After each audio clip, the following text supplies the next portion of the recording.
I used the metro every day for work. I thought I knew it well. The crowded cars, the vibrant graffiti, the smell of street tacos in the air, it was just part of my routine. I never thought much of it, but the events of a few weeks ago haunt me now. One evening, I stood on the platform, waiting for my train. It was a busy hour. People jostled for space. I heard it then, a low, synchronized chant. At first, I thought it was street performers. I shrugged it off. But as the train rushed forward, I couldn't shake the unsettling feeling. The next day, the same group was at another station. They looked like everyone else. Jeans, t-shirts, normal stuff. But their chant felt different, more rhythmic, more menacing. I felt a chill run down my spine. The lights flickered above us. My phone buzzed and then went dark. I checked the battery. It was fully charged. Other passengers around me looked frozen, staring straight ahead. I tried to make eye contact, but they were transfixed. My heart raced. This went on for days. I saw the same group at different stations. The chanting grew louder and more intense. I wanted to scream, but the words caught in my throat. The lights flickered every time I was near them. My skin prickled. I felt like I was in a horror film. Something terrible was lurking beneath our daily lives. I decided I had to know more. One day, I approached the group. I asked a woman in the front line what they were doing. She turned to me, and for a moment, I felt like she stared right through me. "You don't belong," she said softly. Her tone chilled me. I stepped back, my stomach dropping. The train rumbled, but it hadn't arrived yet. My hands shook. After that, I tried to avoid the stations where they showed up. I took longer routes. I waited for different trains. But the odd events continued, haunting me. The flickering lights followed me. I felt the eyes of the group on me, even in other parts of the city. I glanced over my shoulder and saw shadows that made my heart race. I started to question my sanity. Maybe it was all in my head, but deep-rooted tales of the metro drifted back into my mind. Stories of horrors hidden under the tracks, ghosts of the past. I couldn't let it go. Were they harmless, or were they drawing me in? One last encounter sticks with me. I turned to leave a station, mentally preparing to put this behind me. Then I heard the chant again, right behind me. I had to look. My breath caught in my throat. They were standing there, eyes fixed on me, just chanting, just waiting. I felt cold fear grip me. What did they want? Why me?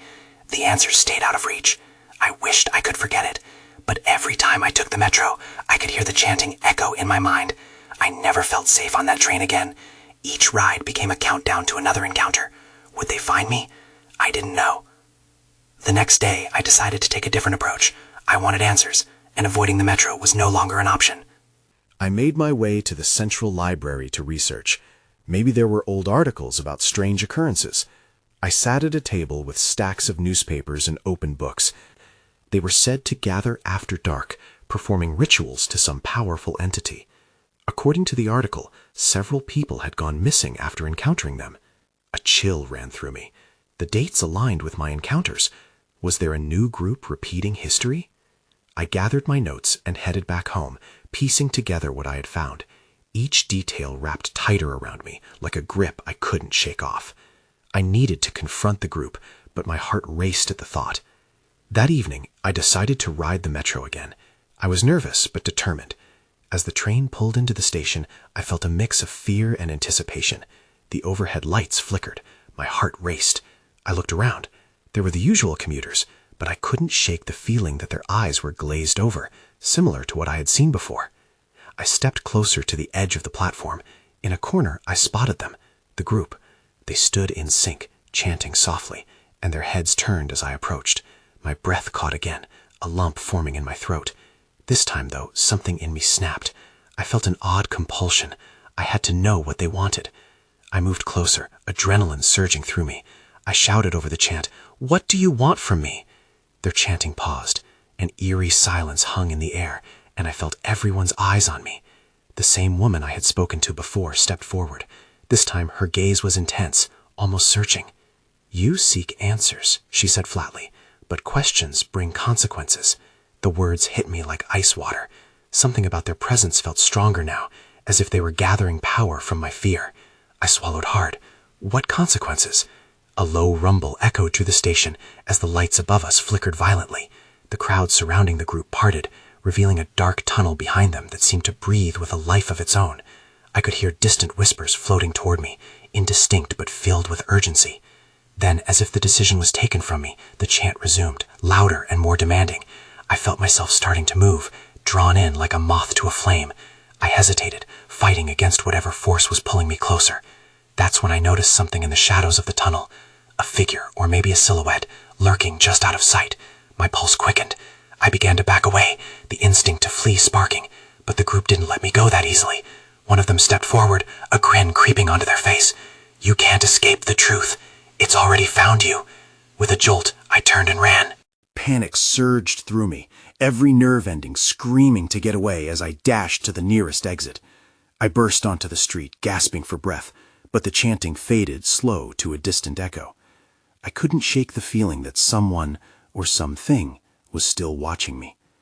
As I navigated the city streets, I wondered if I had truly escaped, or if I had only stepped deeper into a nightmare. I had to find out what they meant. If I didn't, I knew they would come for me again. Little did I realize, it wasn't over yet. The next morning, I woke up drenched in sweat.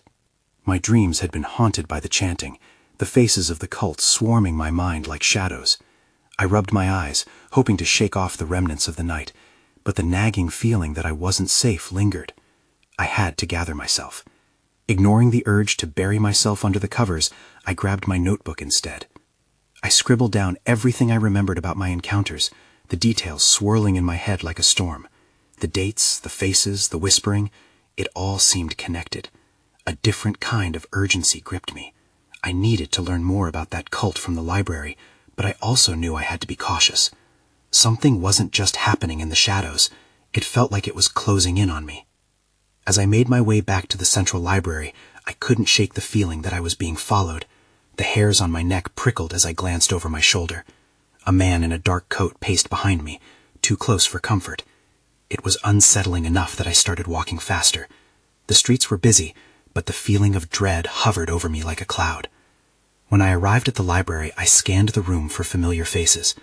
The cultists weren't supposed to be here, but paranoia can twist perceptions.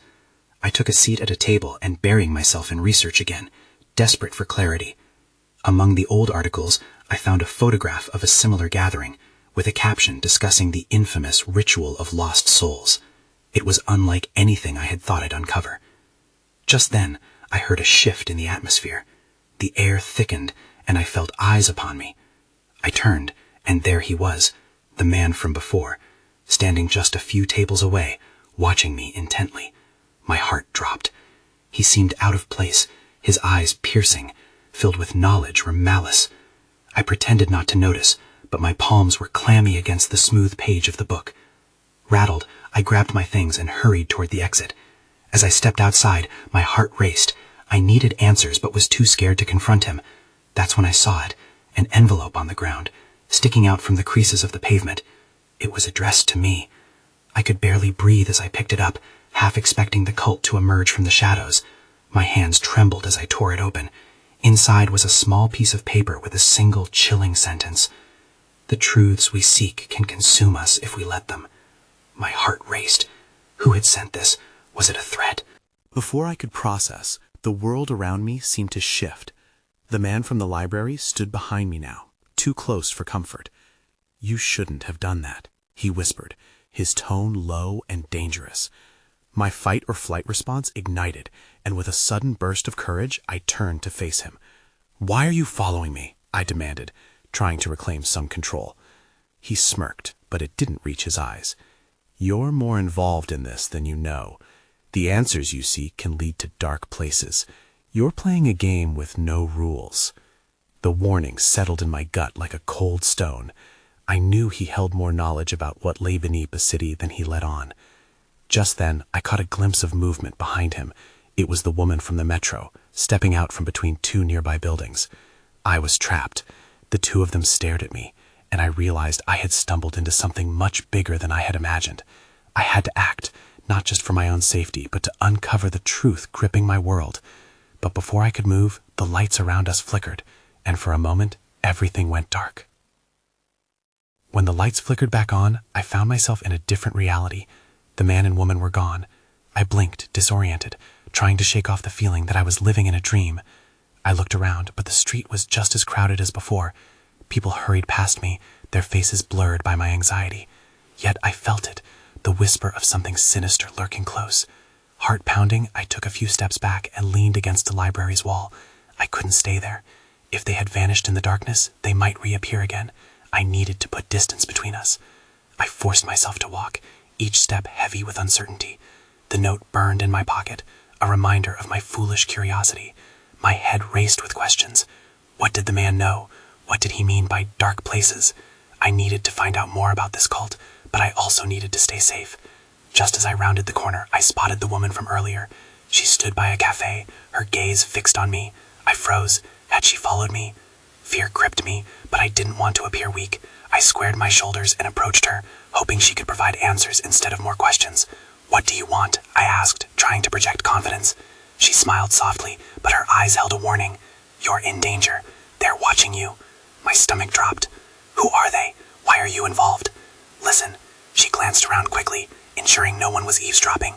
"You need to come with me if you want to understand. You've awakened something you cannot control." Before I could respond, a commotion erupted behind us as a group of loud tourists stumbled toward the cafe, blocking our path. I turned to look, and when I turned back, she was gone, just vanished into thin air. I was utterly alone. Panic surged through me as I felt the weight of eyes on my back once again. I dashed toward the nearest alley, seeking shadows that could offer some cover. My thoughts were racing. Then I remembered the photograph from the library, the ritual of lost souls. My mind pieced it together with the woman's warning. I needed to find the temple where it all happened. That was the only way to uncover the truth. With renewed urgency, I took out my phone to check for any leads, but just then I felt the cold touch of metal against my back. "Going somewhere?" a voice growled. I turned slowly, my heart racing as I confronted another figure from the shadows. My breath caught in my throat. It was the man from the library again, and he wasn't alone this time. 2 more men flanked him, their expressions hardened. "Why do you keep following me?" I exclaimed, eyes darting for an escape route. "We told you," he said, stepping closer. "You don't know what you're getting into, but we're here to make sure you don't go too far." I swallowed hard. "What does that mean?" "That's for you to discover," he said, his smirk creeping back. "But be careful, some truths come with a cost." As I contemplated my next move, the alley felt smaller, the shadows more alive. Would I escape? And what were these truths that seemed to haunt my every step? Suddenly, everything went dark again, plunging me into uncertainty once more. When the darkness lifted, I found myself standing in a cramped subway car. The fluorescent lights flickered above, casting eerie shadows over the passengers. Everyone was glued to their phones or lost in thought, oblivious to my arrival. My heart raced as I tried to make sense of my surroundings. Was it a trick of the mind? Had I just imagined the alley, the man, the woman? I rubbed my temples, hoping to clear the cobwebs of confusion. But then I remembered the metal pressing against my back, the tension in the air. The cult wasn't done with me yet. I scanned the faces in the car. A woman with wild hair clutched her bag tightly, while a man in a suit stared into space, lost in his own world. I felt like an intruder. My instincts screamed that something was off, but no one seemed to notice my distress. Then I saw her. The woman from the cafe sat at the far end of the car. How was she here? Her eyes met mine, and I couldn't tell if she was relieved or terrified. She lifted a finger to her lips, signaling me to stay quiet. My stomach twisted. The train lurched, and as I stumbled, the doors slid open at the next stop. I knew I had to move fast. I pushed my way through the crowd, trying to get to her before the doors closed again. The brakes screeched, and she stood up, making her way toward me, determination in her stride. "Come with me," she urged, pulling me out of the car just as the doors closed behind us. The platform was empty, dimly lit, and eerily quiet. I didn't understand why she had followed me onto the subway, but I felt the urgency in her voice. "What's happening? Why do they want me?" My words tumbled out in a rush. "They want to control you, to use you," she replied, her voice shaking. "You're connected to what they've lost. The ritual?" Before she could finish, a loud thud echoed from the back of the station. We both turned, adrenaline surging through us. "We need to go, now!" I urged, grabbing her arm. We slipped into a stairwell, breathing heavily as we descended into darkness. My mind raced with the implications of her words. What did she mean by being connected? What was lost? I felt like I was teetering on the edge of an abyss, overwhelmed by questions and fear. I turned to her, desperate for guidance. How do we stop them? It's not that simple, she said, wiping sweat from her brow. You have to face what you've awakened. The temple! But before she could finish, the lights flickered again, plunging us into near darkness. Panic surged anew as I realized I couldn't see anything. No exit, no her. I spun around, feeling for her, only to find myself alone again. Then I heard voices breaking through the silence, growing closer. Someone was coming. I pressed myself against the cold wall, breath hitching. My heart raced as I heard the unmistakable sound of footsteps approaching. I wanted to call out to her, but fear gripped my throat. They were here. Would they find me? As the footsteps grew louder, I realized I had reached a point of no return. My only option was to confront whatever waited in the dark. And then, from the shadows, a figure stepped forward. The figure stepped into the dim light, revealing a man with a hood obscuring his face. My breath caught in my throat. He looked around slowly, as if searching for something or someone. I swallowed hard, wishing I could disappear into the wall. "Where are you?" he called, his voice low and gravelly. My instincts told me to remain silent, to stay hidden, but fear twisted within me, urging a different response. Suddenly, the lights flickered again, casting eerie shadows across the floor. With each flash, I felt exposed, standing in plain view. Panic surged. I needed to get away.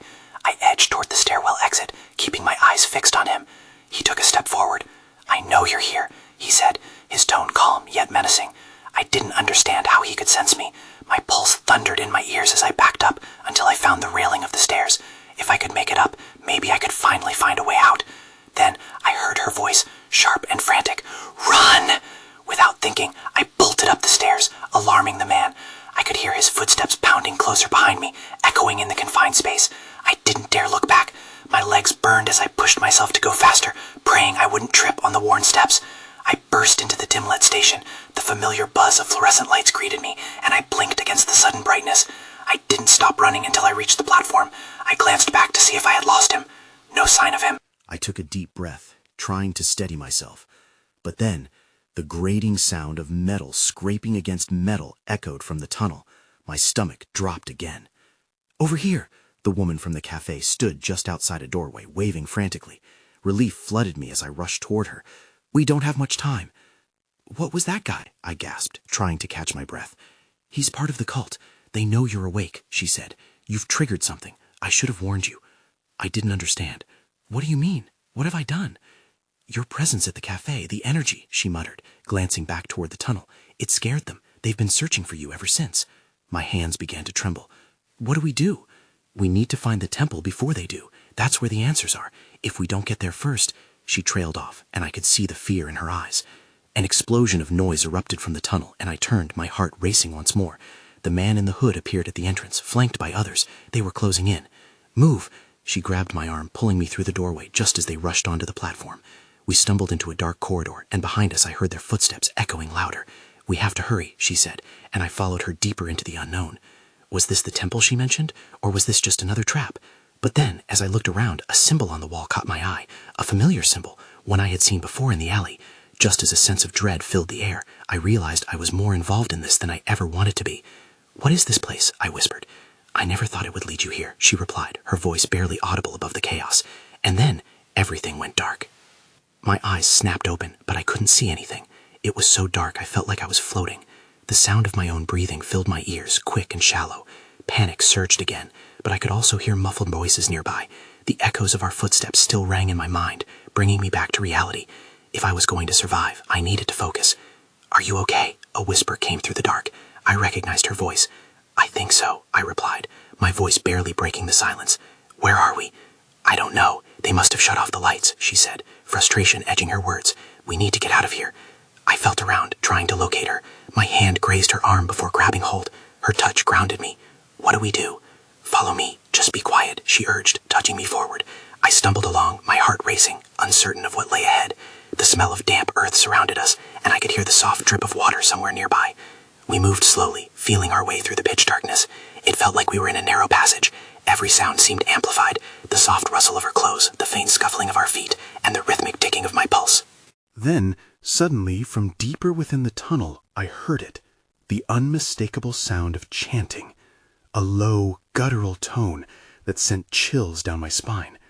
I froze mid-step, every instinct screaming at me to turn back. "I told you we need to hurry," she whispered urgently, pulling me along. "They won't just let us leave." "What are they chanting about?" My voice shook. "The cult. They believe you hold something important, something that could change everything," she explained, quickening her pace. "We need to find the exit. We can't let them catch us." As we rounded a corner, a faint light flickered in the distance. Hope surged within me. "There!" I pointed, but my voice was drowned out by a loud crash reverberating through the corridor. A figure appeared ahead, illuminated by the dim light. It was a woman, draped in dark robes, her face hidden beneath a hood similar to the man from before. She raised a hand, pointing directly at us. "Stop!" she demanded, her voice booming. The sound echoed, growing in intensity. My heart raced. It felt like the ground itself was shaking. "What now?" I whispered, panic flooding my system once again. "There!" my companion shouted, pulling me towards a small door off to the side. It was ajar, and from within I could see a flickering light. As we raced toward it, I heard footsteps behind us, heavy and fast. Our pursuers were right there, closing in. I pushed through the door just as hands reached out. The moment we were inside, I slammed the door shut and locked it. Panting, I turned to face the room. It was cluttered with strange artifacts, candles melted down to stubs, and symbols covering the walls. One in particular caught my eye. "That's it!" I gasped, recognizing the symbol from the alley once again. She looked at me, eyes wide. "This is the temple." Just as understanding dawned on me, I heard it again, the chanting, louder now, reverberating through the walls. It wasn't just coming from outside, it was all around. "What's happening?" I stammered. That's when I saw it, on the ground, a glowing symbol, pulsating with energy, drawing me in. I reached out without thinking, but before I could touch it, the door rattled violently as someone on the other side pounded against it. "Get back!" she screamed. My heart sank. Whatever was happening, it wasn't over. The cult was upon us, and whatever power that symbol held, I could feel it calling to me as the door threatened to give way. I stumbled back from the glowing symbol, my instincts kicking in. Fear surged through me. What if I triggered something? "What do we do now?" I asked, trying to keep my voice steady. She glanced at the door, then back at the glowing symbol. "We need to figure out what that is. It might be our only chance," she said. As the pounding at the door intensified, I felt a strange pull toward the symbol. "Are you sure?" "I'm sure," she said firmly. "Just stay close." I inched closer to the symbol. The energy hum was unlike anything I had ever felt. I reached out cautiously. The moment my fingers brushed against its surface, a rush of warmth coursed through me, sending tingles up my arm. The room filled with a blinding light that forced me to shield my eyes. "We have to go!" she shouted, urgency boiling over as she dragged me back toward the door. The force pushing against the door was becoming relentless, shaking the frame. But as I looked back, the symbol flickered, and I heard faint whispers slicing through the air.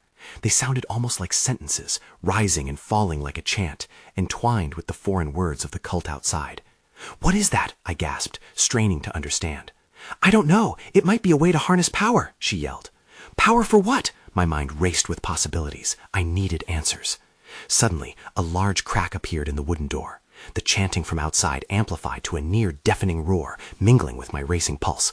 I felt the walls of the room closing in. Without thinking, I lunged towards the symbol again, desperate to uncover its secrets. I placed both hands on it this time, and the glow intensified. Images flashed before my eyes. I saw fragments of what looked like ancient rituals, people wrapped in the same dark robes, and the cult's face, that chilling hooded figure looming over something that looked shockingly familiar. Then everything went dark. I lost my bearings, but I could still feel the warmth from the symbol against my palms. The pounding stopped, and an eerie silence enveloped the room. "Did we lose them?" she whispered, scanning the dim space around us. I pulled my hands off the symbol and blinked, trying to focus. The door had been replaced by a wall, solid and unyielding. Panic surged again. "We're trapped!" She was at my side, looking frightened but determined. "There must be another way out. Let's check the room." We quickly fanned out, examining the shelves cluttered with jars, books, and more symbols etched into stones. Whatever that symbol had done, it had changed something. A slip of paper pinned to the wall caught my eye. I ripped it down, heart racing. It was an old drawing. At first I couldn't recognize it, but then I saw they were the same designs as the glowing symbol. Only now there was something else, a map.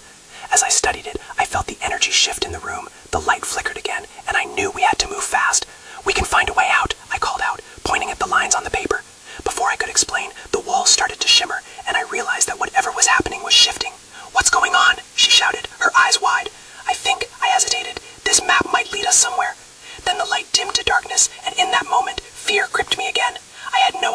this might take us, but with the cult on our tail, staying here was not an option.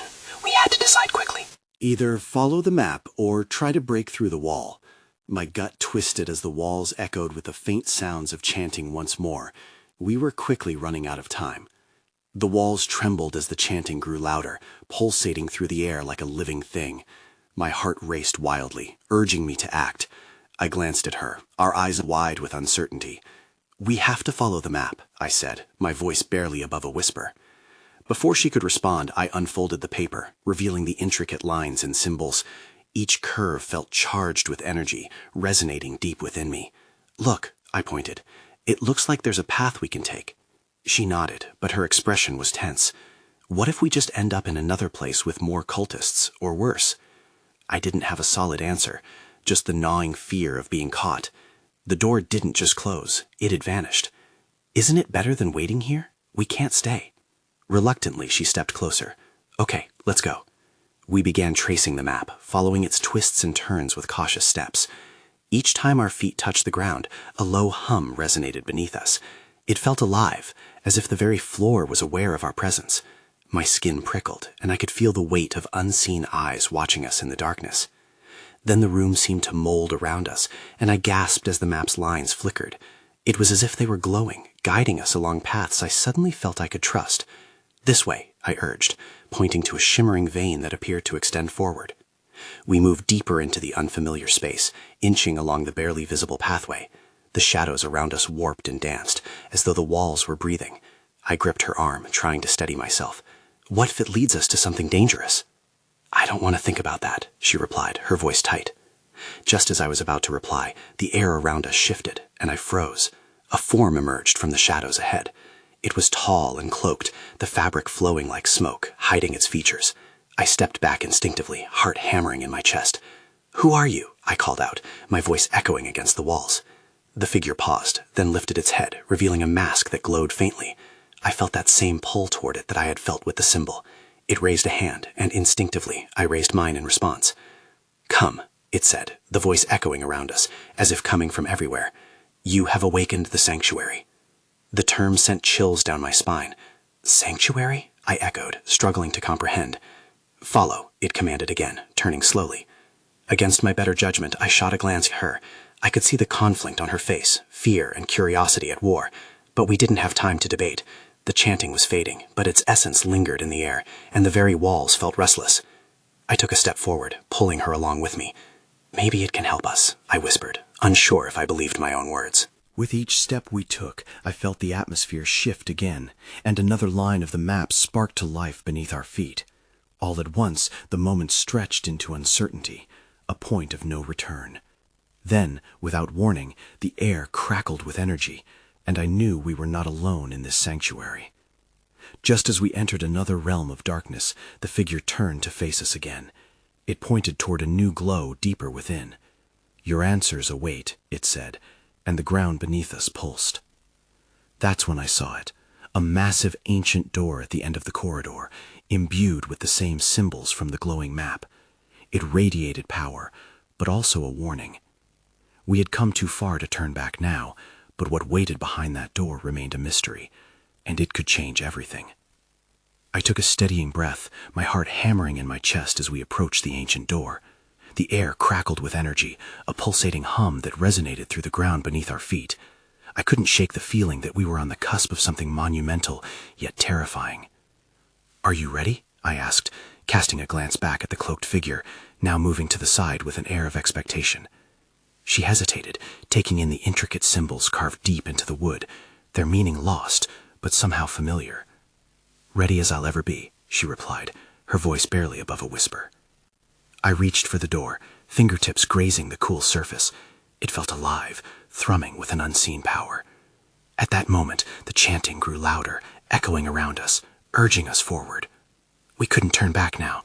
Our curiosity had already brought us too close to the edge. With a deep breath, I pushed the door open, creaking against ancient hinges. A blinding light flooded out, dazzling and warm. As my eyes adjusted, I saw what lay beyond. A vast chamber adorned with elaborate carvings and burning torches lining the walls. The room was filled with an otherworldly glow, illuminating the strange artifacts arranged in a large circle at its center. "Look!" she exclaimed, pointing to a pedestal overshadowed by an enormous stone statue that looked eerily familiar. It depicted a cloaked figure, the same one we had encountered time and time again. It's him. My chest tightened. This was the heart of it all. The mysteries we had chased through the metro led us to this point. We need to learn what they want, I said, moving toward the pedestal, drawn by a force that made the air shimmer.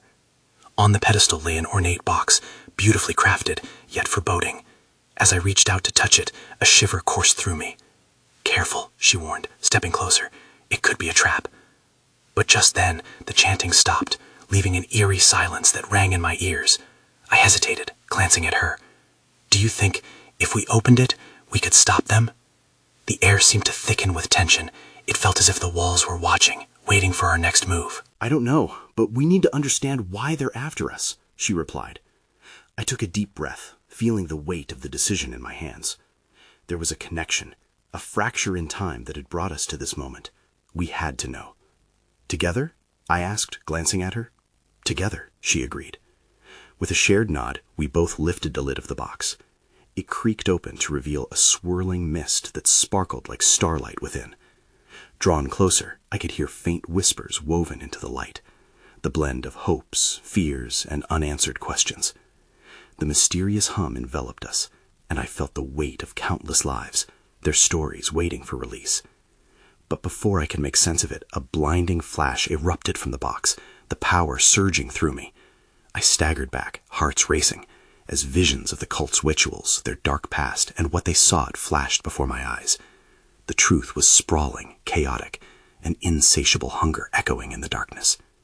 Can you see it? She gasped, looking around as if the room itself was shifting. The statue towered above us, its eyes glowing ominously. The whispers grew louder, coalescing into fragments of understanding. A vortex of lost souls bound to the city, caught in a haunting cycle. I looked into the box again, feeling the magnetic pull deep within. They want the power to bring them back, to control everything, I realized, my stomach dropping. But then the door slammed shut, darkness descending as the chamber trembled. The cultists' voices surged beyond the stone, their tenacity growing. We need to get out, she shouted, panic in her eyes. I tore my gaze away from the box, desperately seeking another exit. To my right, a faint glow emerged through a crack in the wall. There, I pointed. Go, she urged, instinctively grabbing my arm as we bolted toward the light.